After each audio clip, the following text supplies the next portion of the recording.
อทุกคนวันนี้มาดองจังโมงหนึ่ง5 โมงครึ่งก็ออนชามดอกมีลูกเริ่ม5 โมงมาซาหน่อยหนึ่งถึงบัตเซนแล้วไอ้แกรมาอยู่ใส่แกรมาในบัตเซนดองอย่างกับลิ้วกับคุนิดลื้อบ่ลื้อน้อยก็ใส่สุดเข้มสุดบ้านนอกลูกใส่สุดบ้านนอกเพราะเสือลูกแต่งเอ้าอันนี้ยังวนน้ำขนมบ่หมักไข่ใส่เครื่องงามลูกนะใส่คือพ่อกับลูกคือกันเลยใส่ไปเสื้อยืดโอเคเข้าไปเบิ้งน้ำกันเนาะ Come on baby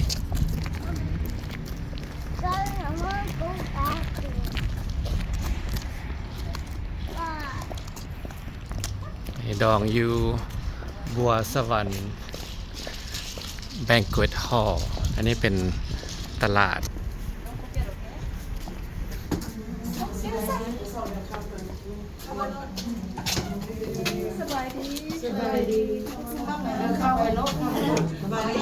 สบายดีพากันถ่ายรูปเอาโฟโต้บาร์เมอร์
ในงานสมรสได้จบลงและสำเร็จข้าพเจ้ามีความปิติยินดีที่จะประกาศว่าเริ่มแต่วันนี้เป็นต้นไปท่านลือและนางคุณิตได้ร่วมสมรสเป็นสามีและภรรยาฉะนั้นอยากขอพี่น้องลุกขึ้นตบมือเป็นเกียรติซึ่งทรงยินดีแก่ผู้สมรสนี้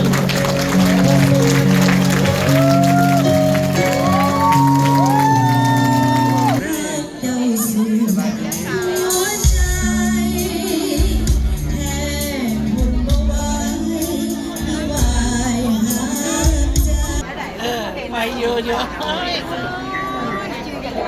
คืออะไรเนาะนี่แม่ฮักข่อยเหตุการณ์แล้วกันอยู่แค่แม่หาหน่อยอยู่ว่าสินะเด็กหน่อยดิฮักกันนั่งกันแนวมาโอ้แม่เขาเลยนะหน่อยก็ใช่ดูตู้นั้นไปจ้างตู้นี้ไปจ้างที่วัดเนี่ย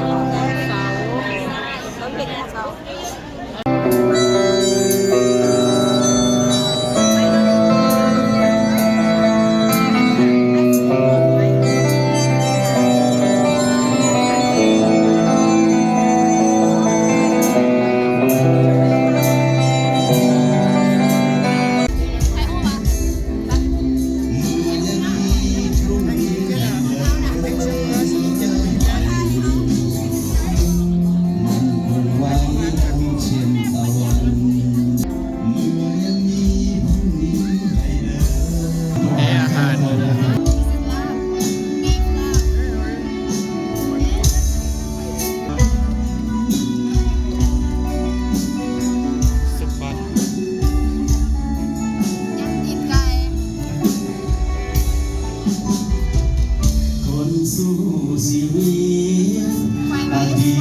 สวยรอบน้อ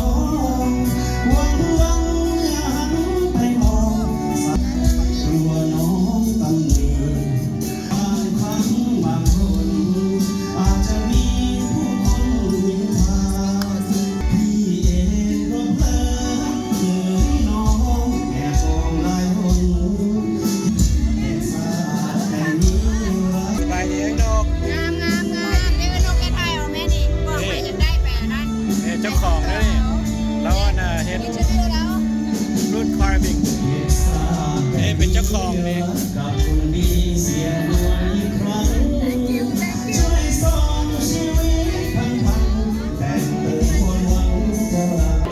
ทุกคนอาหาร มีหลายแนวเต็ม You want fried rice? มาเห็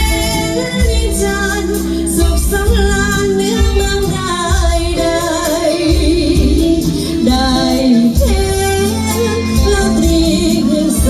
งสดใสเพื่อนหูดังฟ้าพอยสุดจิตใจไปฝันบ่ลืม จะได้ทำไงมาพี่เจดิ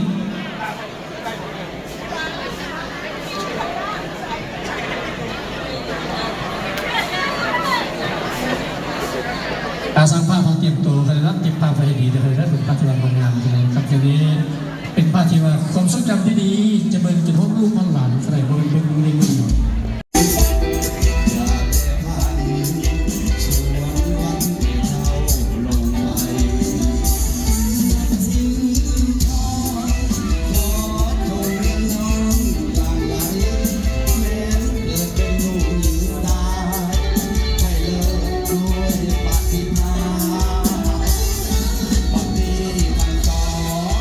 สมบัติเป็นคู่กันแล้วได้เป็นคู่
สังวานจับใจ แต่เธออาการแปลกๆครั้งแรกที่เราพบเจอกายดังผูกพันกับเธอตั้งแต่กลางต้นนานมาอยากรู้ว่าเป็นบุพเพจริงไหมลองถามดูที่หัวใจที่เธอรับไปมานานโอ้ปวดทางดานเรื่องเป็นหวานทำว่าที่มอง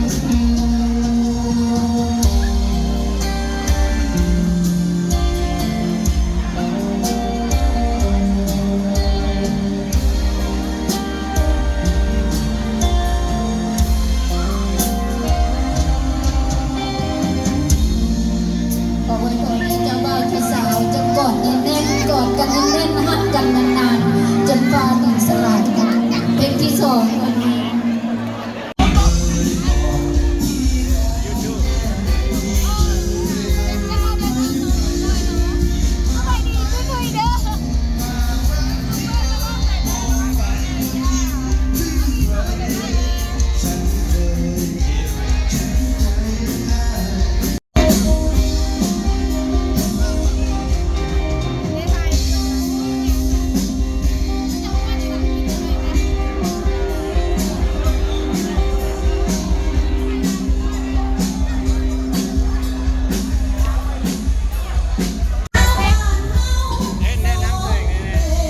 สบายดี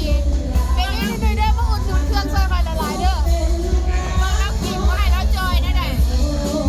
มาซื้อดีทองแล้วข่อยจะจอยแบบนี้เด้อไม่อยากฝากดีทองเบบี้ดุยต้องอย่างเอาเฟซบุ๊กเบบี้ดุยแกBABYNUNUI ขอบใจนะ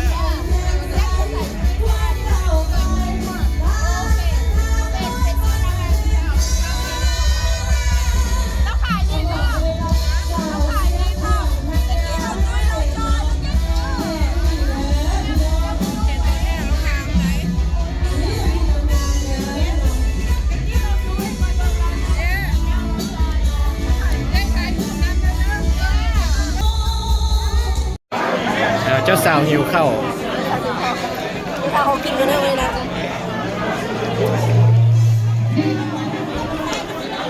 เจ้าสาวเจ้าบ่าวหิวข้าวโอเค ขอขอบใจทุกคนที่ติดตาม แล้วเจอกันในคลิปหน้าเนาะโอเค บ๊ายบาย